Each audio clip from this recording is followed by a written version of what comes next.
Now we're joined over the phone by Father Frank Gelli, writer and political commentator.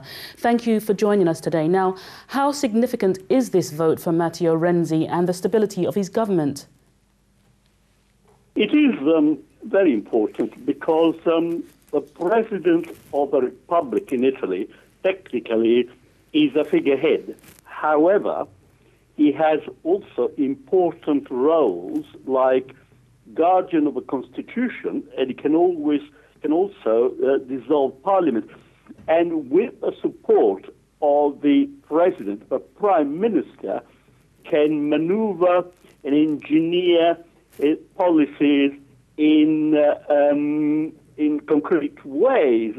And actually, Napolitano, the outgoing president himself, has stressed the importance for Renzi to have a reliable successor. I have to say that President Napolitano was a very bad candidate when he was elected.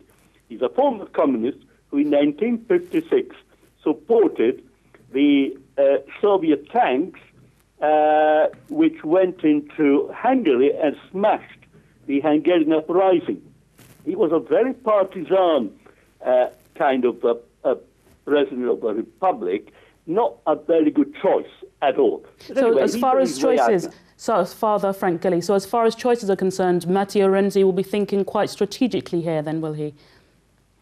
I think Renzi has given proof of some political ability to get his way in the very Byzantine and maze-like structure of Italian politics, where because of proportional representation, you have a large number of smaller parties which can actually prevent you from carrying out your reforms. Italy, crucially, needs reforms. It needs parliamentary reform. It needs a reform of the legal system, because if you have ever watched one of the Italian courts in action, it looks like a circus at times. There is absolutely no sense of the dignity and majesty of justice. And the economy is also important because the entrenched position of Italian unions makes it very difficult to get the kind of efficient economic system for the economy, for free trade to prosper. So Renzi, he's having a go, but I'm not optimistic as to success. But so there seems to be a slight dilemma, because obviously we know that Matteo Renzi will want someone that will not overshadow him, whereas other politicians may want someone to keep Renzi himself in line. So what type of president are we likely to see?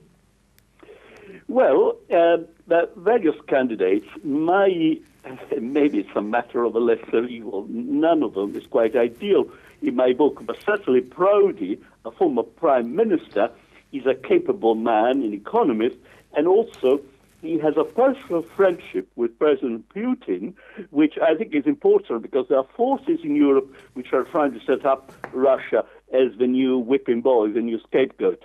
The one who would be disastrous, I think, is Giuliano Amato, who is a former prime minister himself and a former leader of the Socialist Party. Amato is a Machiavellian politician with very few principles, in my opinion, a slimy, unreliable character. So Amato will be a disaster. Other minor names, but I mean, for example, there is Dario Franceschi, who got the award of Moron of the Year years ago because it brought in a very unpopular tax. There is Bonino, but she's ill. So I think I personally would regard Prodi as a good compromise.